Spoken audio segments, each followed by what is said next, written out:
Warga Simpang Airport, Kelurahan Handayani Mulia, Kecamatan Talang Ubi, Kabupaten Pali, digegerkan dengan penemuan jasad seorang gadis di dalam kamar kosnya. Diketahui perempuan tersebut bernama Sulepa.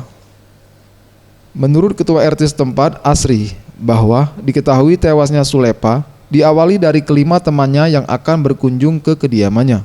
Berdasarkan informasi bahwa korban terakhir kali dilihat usai pulang kerja. Terkunci dari kamar, dari dalam. Aku kan saksi orang banyak-banyak kan, kami orang banyak-banyak, orang lebih dari 10 apa itu. Udah meninggal. Ya. Jangan dipegang apa-apa, segala macam jangan tapi kita amati. Benar ini meninggal.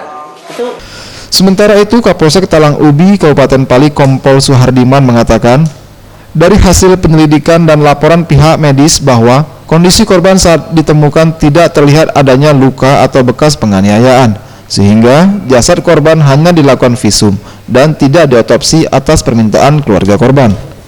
Untuk hasil sementara dari visum luar yang dilakukan oleh Rumah Sakit Talang Ubi, bahwa yang bersangkutan meninggal karena serangan jantung. Dari visum luar juga tidak ditemukan bekas-bekas penganiayaan.